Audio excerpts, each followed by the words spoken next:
Hello dear friends. मैं सौरभ और ambition classes के इस यूट्यूब चैनल पे आपका स्वागत है। आज हम देखने वाले हैं ज्योग्राफी के मॉडल सेट 2 का लॉन्ग टाइप क्वेश्चन आंसर। इससे पहले मैं आपको पहले वीडियोस में इसके 27 इंपॉर्टेंट मल्टीपल चॉइस क्वेश्चन पहले ही बता चुका हूं। जिसने उस वीडियो को नहीं देखा एक बार जाकर उसे ज़रूर देख लें। आज हम इसके ग्रुप सी से इसके इंपॉर्टेंट क्वेश्चन जो है वो स्टार्ट करने वाला हूँ। तो चलिए वीडियो शुरू करते हैं। ये जितने वीडियो मैंने बनाया है, जितने भी क्वेश्चन मैंने बनाया है वो खुद से लिखा है, बहुत मेहनत करा है। इसलिए आप इस वीडियो को एक बार लाइक ज़रूर कर दें, अपने फ्रेंड के साथ शेयर कर दें। तो आज का हमारा पहला क्वेश्चन है 2 मार्क्स के लिए कि जनसंख्या घनत्व को परिभाषित करें। तो इसका आंसर क्या होगा फ्रेंड्स? प्रति इकाई क्षेत्रफल में रहने वाले लोगों की संख्या को जनसंख्या घनत्व कहते हैं। जनसंख्या घनत्व के फॉर्मूले की बात कर ले तो इसका फॉर्मूला होता है जनसंख्या बटा क्षेत्रफल। भारत का जनसंख्या घनत्व 382 व्यक्ति प्रति वर्ग किलोमीटर है। देखिए, अगर आपको फुल में से फुल मार्क्स चाहिए तो आपको वहाँ थोड़ा सा विस्तार से लिखना होगा। थोड़ा सा विस्तार से लिखने से आपको फ़ायदा क्या होगा कि आपको कोई भी अंक जो है वो कटेगा नहीं। जैसे आप पूछा गया है जनसंख्या घनत्व को परिभाषित करें, तो जनसंख्या घनत्व आपको बता दिया गया है कि प्रति इकाई क्षेत्रफल में रहने वाले लोगों को की संख्या को जनसंख्या घनत्व कहते हैं। इसका फॉर्मूला भी लिख दिया गया और साथ साथ में ये भी बता दिया गया कि भारत का जनसंख्या घनत्व कितना है। भारत का जनसंख्या घनत्व 382 व्यक्ति प्रति वर्ग किलोमीटर। अगर आप इतना लिख देते हो तो आपको 2 में से 2 मार्क्स फुल मिलेगा, इसमें कोई भी मार्क्स कटेगा नहीं। तो आप लोग कोशिश करो कि इस प्रकार से आप लिखें। ठीक है, बढ़ते अगले प्रश्न की ओर। अगला प्रश्न है हमारा, नगरीय अधिवास का क्या अर्थ है? तो नगरीय अधिवास या फिर उसे नगरीय बस्ती भी कह सकते हो आप। ठीक है, तो यह मानव भूगोल की एक शाखा है जिसमें नगरों और शहरों की अध्ययन, संरचना, क्रियाकलाप, व्यवसाय ये सब शामिल है। ठीक है, एक नगरीय अधिवास क्या है? एक प्रकार का भूगोल है जिसमें हम क्या पढ़ते हैं, नगरों की या शहरों की क्या अध्ययन करते हैं, उसकी संरचना, वहाँ के क्रियाकलाप, वहाँ के व्यवसाय, ये सब का अध्ययन करते हैं। नगरीय अधिवास से में मुख्य रूप से लोग जो होते हैं वे द्वितीयक या तृतीयक क्षेत्रक में संलग्न होते हैं। ठीक है, आपको बता दें यहाँ पे जो नगरीय अधिवास के लोग होते हैं वो क्या होते हैं, द्वितीयक या तृतीयक क्षेत्रक में संलग्न होते हैं, लगे होते हैं। ठीक है, गांव के लोग जो होते हैं वो क्या होते हैं, ग्रामीण अधिवास के लोग, वो प्राथमिक क्रिया या प्राथमिक क्षेत्रक पे निर्भर होते हैं। ठीक है, अगला प्रश्न है हमारा, कुटीर उद्योग क्या होता है? तो कुटीर उद्योग क्या है? देखिए क्या है, उद्योग क्या वह प्रकार जिसमें लोग हस्त निर्मित या फिर छोटी मशीनों द्वारा वस्तुओं का निर्माण करते हैं। इसमें उत्पादनकर्ता स्वयं पूंजी लगाता है और लाभ का स्वयं अधिकारी होता है। एग्जाम्पल्स की बात कर ले तो टोकरी बनाना, मूर्तियाँ बनाना, अगरबत्ती बनाना, ये सब जो है कुटीर उद्योग के उदाहरण है। कुटीर उद्योग में क्या होते हैं, छोटे छोटे श्रमिक होते हैं और वो अपना मतलब क्या है, खुद से या हाथों से या फिर कुछ छोटी मशीनों द्वारा खुद से निर्माण करते हैं और उसे खुद बेचते हैं। ठीक है, तो इस प्रकार से हो गया कुटीर उद्योग। अगला प्रश्न है हमारा कि सिंचाई के कोई 2 फायदे बताइए। तो इसके फायदे इस प्रकार से लिखे हुए हैं कि सिंचाई के 2 फायदे निम्न हैं। पहला फायदा है कि फसलों को वृद्धि के लिए समयानुसार जल की जरूरत होती है जो सिंचाई द्वारा पूरी हो जाती है। आपको सभी को पता होगा कि फसलों को समय समय पे क्या होता है, पानी की आवश्यकता होती है उसके वृद्धि के लिए। तो सिंचाई जो होता है उससे करने से उसकी जो जरूरत होती है जल की वो पूरी हो जाती है। दूसरा फायदा क्या है कि कुछ क्षेत्र जहाँ कम वर्षा होती है या अनियमित वर्षा होती है, अनियमित कहने का अर्थ है कि समय समय पे वर्षा नहीं होती है, तो ऐसे क्षेत्र में क्या होता है, सिंचाई फायदेमंद होता है। तो ये क्वेश्चन इस प्रकार से आप लिख सकते हो। अगला प्रश्न है, कोई भी 2 अनवीकरणीय संसाधनों के नाम लिखें। तो इस प्रश्न का उत्तर आप डायरेक्ट ऐसा भी दे सकते हो कि कोयला और पेट्रोलियम अनवीकरणीय संसाधन के 2 उदाहरण हैं। किंतु मैंने इसे डिटेल इसलिए किया ताकि आपको ये समझ में आए। डिटेल में क्या लिखा मैंने कि ऐसे संसाधन जिन्हें पुनः प्राप्त नहीं किया जा सकता, जिन्हें पुनः प्राप्त नहीं किया जा सकता हो या जिन्हें प्राप्त करने में लाखों वर्ष लगते हो, उसे अनवीकरणीय संसाधन कहते हैं। अब इसके बाद लिख दिया गया है कि कोयला और पेट्रोलियम जो है वो अनवीकरणीय संसाधन के 2 उदाहरण हैं।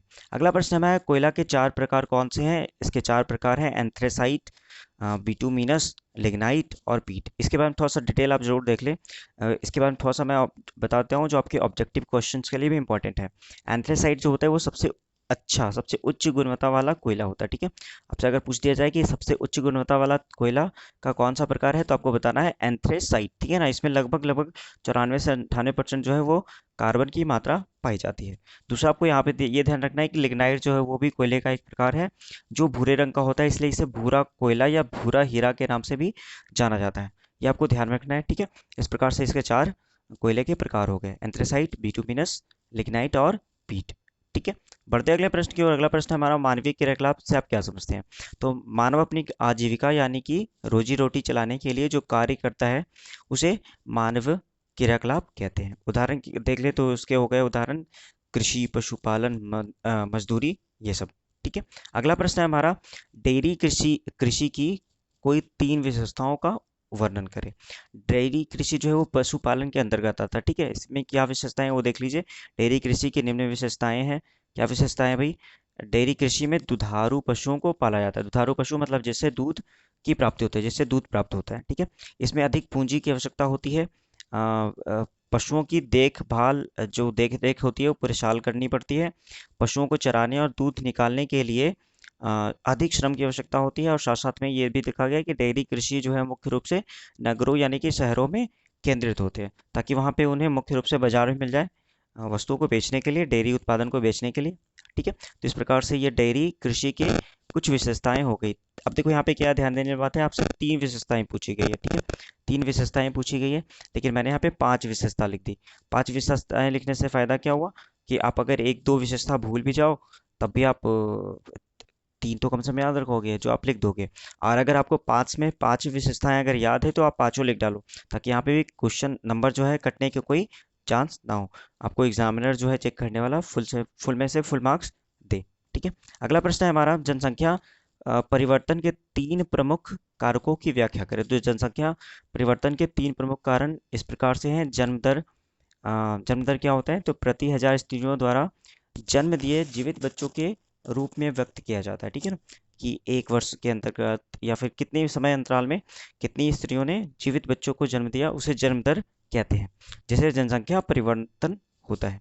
अगला है टॉपिक इसी में, जनसंख्या परिवर्तन के घटक में मृत्यु दर, जिसमें आप देख सकते हो क्या है कि किसी क्षेत्र विशेष में किसी वर्ष के दौरान प्रति 1000 जनसंख्या के पीछे मृतकों की संख्या को मृत्यु दर कहते हैं, ठीक है। अगला टॉपिक है इसी में तीसरा घटक जो है जनसंख्या परिवर्तन का, वो है प्रवास। प्रवास तो आपको पता ही होगा कि प्रवास होता क्या है, किसी क्षेत्र के लोग जो हैं, किसी क्षेत्र के लोग किसी कारणवश, जैसे रोजगार हो गया, कारण में क्या क्या हो सकता है, रोजगार हो गया, शिक्षा हो गया, स्वास्थ्य हो गया, या किसी और कारण के कारण क्या क्या होता है, एक स्थान से दूसरे स्थान अगर चले जाते हैं, पलायन करते हैं, तो उसे हम क्या कहते हैं, प्रवास कहते हैं, ठीक है। ये आपको ध्यान देख लेना है।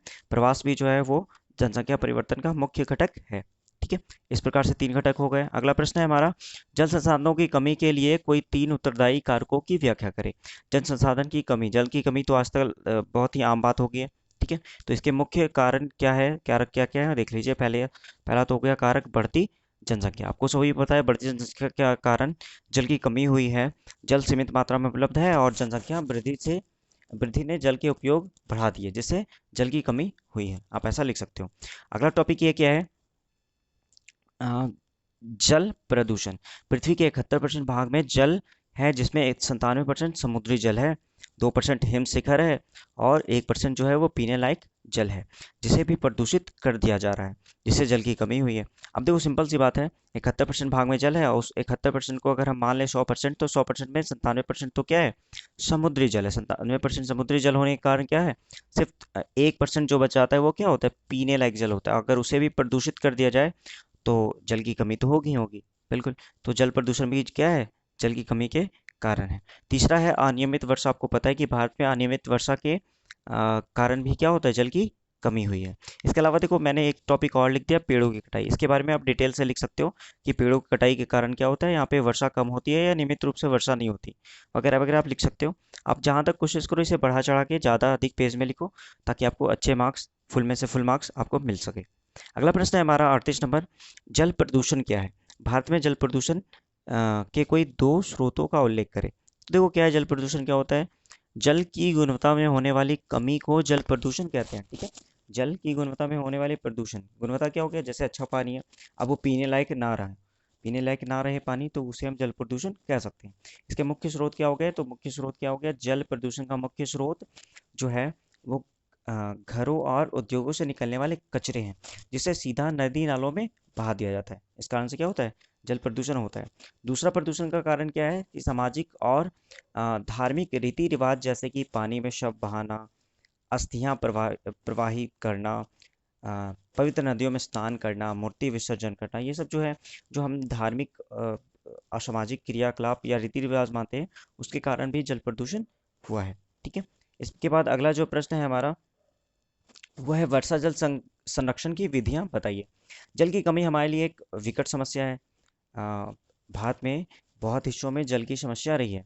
ठीक है, आप इसका प्रश्न का आंसर इस प्रकार से ही लिखोगे तो आपको बहुत फायदेमंद रहेगा आपके लिए।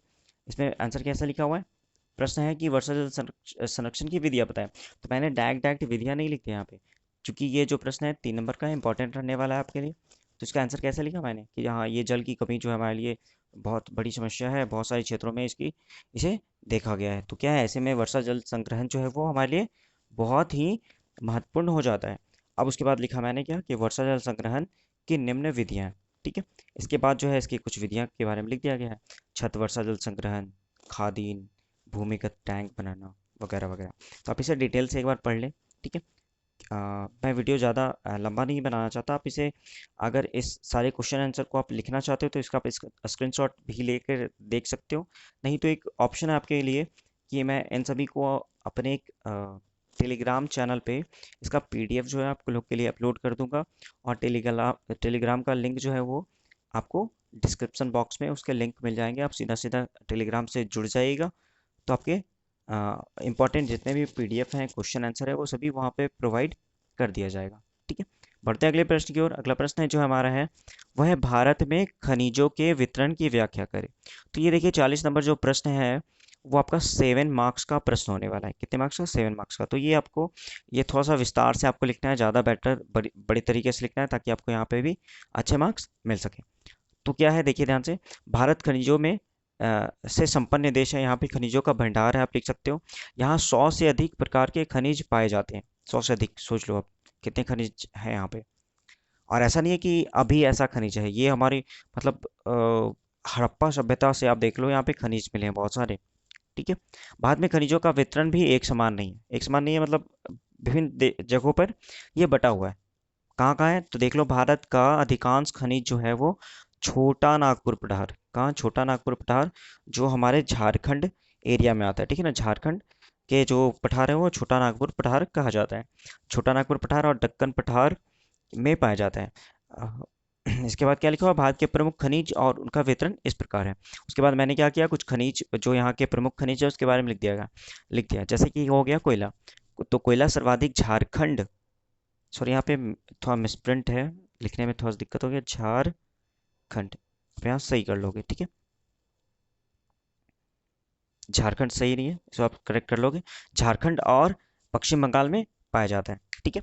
अगला प्रश्न है हमारा, सॉरी अगला प्रश्न नहीं, इसी में अन्य खनिज के बारे में बात करें तो अन्य खनिज है पेट्रोलियम, लोहा, मैग्नीज, बॉक्साइट, अब्रक, चूना पत्थर। यहाँ पे आपको करना क्या है कि आपको लिखना है कि ये पेट्रोलियम जो है भारत में मुख्य रूप से कहाँ कहाँ पाए जाते हैं। जैसे आपको पता होगा कि पेट्रोलियम मुख्य रूप से असम के डिगबोई क्षेत्र में, या मुंबई में मुंबई हाई जो है वो एरिया है, वहाँ पेट्रोलियम जो है मुख्य रूप से पाए जाते हैं। तो ये समझिए आपके लिए टास्क हो गया, घर का SW हो गया, जिसमें आपको पता करना है कि पेट्रोलियम, लोहा, मैग्नीज, बॉक्साइट, अब्रक, चूना पत्थर, ये सब कहाँ पाए जाते हैं मुख्य रूप से भारत में। हाँ, इसी के अथवा में प्रश्न है 7 नंबर का कि प्रवास का क्या अर्थ है, और विभिन्न प्रकार के प्रवास का उल्लेख करें। तो प्रवास क्या है, तो इसको पिछले 2 नंबर के क्वेश्चन में आपको बता चुका हूँ कि प्रवास क्या है, जब लोग एक स्थान से दूसरे स्थान पलायन करते हैं, उसे प्रवास कहते हैं। इसके बहुत सारे कारण हो सकते हैं, लोग अच्छे अच्छे स्वास्थ्य के लिए, अच्छा रोजगार के लिए, या अच्छे समाज के लिए, मतलब बहुत सारे कारणों से एक स्थान से दूसरे स्थान को जो है पलायन करते हैं, जाते हैं, एक स्थान से दूसरे स्थान को जाते हैं। तो प्रवास आपके लिए बहुत ईजी होगा, इसलिए मैंने यहाँ लिख दिया है विद्यार्थी स्वयं करें। ठीक है, तो इसे आप स्वयं कीजिएगा। आगे क्या है, विभिन्न प्रकार के प्रवास का उल्लेख करें। तो प्रवास मुख्य रूप से 2 प्रकार के होते हैं।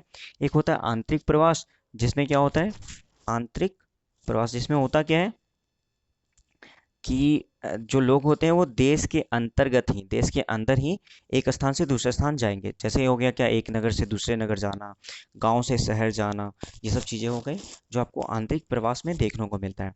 और दूसरा जो प्रवास का प्रकार हो गया वो हो गया अंतर्राष्ट्रीय। ठीक है, अंतर्राष्ट्रीय में क्या देखा गया कि लोग जो होते हैं वो एक राष्ट्र से, यानी कि एक देश से दूसरे देश को जाते हैं। जैसे हो गया, मान लो भारत से कोई इंग्लैंड चला गया, कोई अमेरिका चला गया, तो वो क्या हो जाएगा, अंतर्राष्ट्रीय हाँ प्रवास हो जाएगा। ठीक है, तो इस प्रकार से प्रवास दो प्रकार के होते हैं और उसका उल्लेख आप कर लोगे। ठीक है, अगला प्रश्न है हमारा, अगला प्रश्न है हमारा कि संसार के मानचित्र में निम्न को दर्शाइए। ठीक है, कुछ मैप है। मैंने एक अभी अभी फोटो लिया है अपने क्लासरूम से, मैंने अभी अपने अपने क्लासरूम से एक वर्ल्ड मैप का फोटो लिया है। मैं उसमें दिखाना चाहूँगा आप लोग को इन स्थानों के बारे में। ठीक है, देखिए यहाँ पे क्या क्या आपको दर्शाना है। सबसे पहले मैं आपको चीन दिया हुआ था। ठीक है, चीन कहाँ है आप देख के बता सकते हो, ये वर्ल्ड का मैप है, आप देख सकते हैं।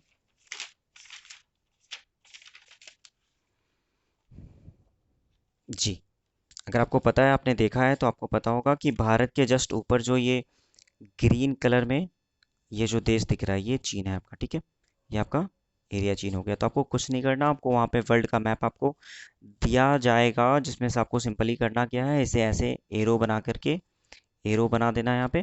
ठीक है, कैसे एरो बनाना है, एरो बना के खींच देना है, यहाँ पे साइड में आपको लिख देना है चीन। भैया ये चीन है, बस ये आपको कर देना है। ठीक है ना, चीन। अगला जो है वो है, आपसे पूछा गया है रूस। रूस कहाँ है भाई, तो आपको सभी को पता होगा कि वर्ल्ड का सबसे बड़ा देश है ये रूस। और सबसे बड़ा यहाँ पे कौन सा कलर दिखाई दे रहा है, ऑफ कोर्स ये कलर, कौन सा हो गया, रूस। तो आपको सिंपल एरो देना है, यहाँ पे खींच के लिख देना है कि ये रूस है। इसके बाद बात कर रहे हैं लंदन की, तो लंदन कहाँ है भाई, तो लंदन यूरोप में है। यूरोप में इंग्लैंड एक देश है, उस देश में। तो आप देखो सिंपल सा यहाँ पे आपको कैसे देखना है, यूरोप ये पूरा का पूरा एरिया हो गया। ठीक है ना, ये पूरा का पूरा यूरोप एरिया हो गया। उसमें क्या है, ये जो आइलैंड दिख रहा है आपको, आइलैंड क्या होता है, जो चारों तरफ से समुद्र से घिरा होता है, ये आयरलैंड हो गया। आयरलैंड के बगल में ये जो इंग्लैंड है, ये राज्य, सॉरी ये पूरा देश क्या है, इंग्लैंड है। उसी में आपको छोटा सा ये दिख रहा होगा लिखा हुआ लंदन, तो ये लंदन हो गया। आपको सिंपली करना क्या है, यहाँ एरो बना के खींच देना है और लिख देना है नीचे लंदन। ठीक है, इस प्रकार से आप क्वेश्चन का आंसर दे सकते हो। बहुत ही आसान मैप कार्य है आप लोग के लिए, तो कोई दिक्कत वाली बात नहीं है। अगला जो मैप कार्य है वो ऑस्ट्रेलिया, आप सभी को पता है ऑस्ट्रेलिया ये हो गया, एक महादेश है ये। अगला है पश्चिम बंगाल, पश्चिम बंगाल वेस्ट बंगाल, वो कहाँ है, तो आप देख लो यहाँ मैप में, ये हो गया आपका पश्चिम बंगाल, भारत के इस क्षेत्र में। ठीक है ना, भारत के पूर्व में, ईस्ट में ये देश ये राज्य है, सॉरी पश्चिम बंगाल, आप लिख सकते हो। अगला क्वेश्चन है हमारा श्रीलंका, तो श्रीलंका भी बहुत आसान है, आप देख सकते हो भारत के नीचे ये जो मैप है, ये श्रीलंका हो गया। और लास्ट है आंध्र महासागर, अटलांटिक ओशियन, तो देखो अटलांटिक अटलांटिक ओशियन की तरह ये यूरोप और अफ्रीका के बाद इधर देखो, ये और ये उत्तरी अमेरिका दक्षिणी अमेरिका के बीच का ये जो महासागर है, ओशियन है, ये अटलांटिक महासागर है, आंध्र महासागर है। ठीक है, तो आप इसे टिक आउट कर सकते हो। तो इस प्रकार से आपके 41 क्वेश्चन जो है वो कंप्लीट होते हैं। मैं फिर से कह रहा हूँ, अगर आपको ये वीडियो पसंद आया तो इसे आप लाइक करें, अपने फ्रेंड्स के साथ शेयर करें, और हाँ इस वीडियो चैनल को सब्सक्राइब कर लें, क्योंकि आगे आने वाले वीडियोस में मैं आपको ऐसे ही क्वेश्चन प्रोवाइड करूँगा। और एक काम और आप करो, आप अपने जितने भी चैप्टर्स, मतलब सॉरी जितने भी आपके सब्जेक्ट्स हैं, जो भी आपके सब्जेक्ट्स हैं, वो आप मुझे कमेंट बॉक्स में बताना, क्योंकि मैं आपके जितने भी सब्जेक्ट हैं ट्वेल्थ के आर्ट्स के विद्यार्थियों के लिए, उसका मैं मॉडल क्वेश्चन पेपर खुद से प्रोवाइड करने की कोशिश करूंगा। क्योंकि आप सभी को पता है जो कि इंग्लिश जो सब्जेक्ट है वो सभी आ, उसका मॉडल क्वेश्चन पेपर जो है जैक बोर्ड जारी नहीं कर रही है, हिंदी का जारी नहीं कर रहा, ठीक है, सोशोलॉजी का, होम साइंस का, इन सब का जारी नहीं कर रहा। तो मैं कोशिश करूंगा कि इन सब का इम्पोर्टेंट क्वेश्चन जो है आपको प्रोवाइड कराऊं, ताकि आपके एग्जाम्स के लिए वो मददगार साबित हो। तब तक के लिए thanks for watching my video. Bye, good night, क्योंकि रात के 12 बज गए। धन्यवाद।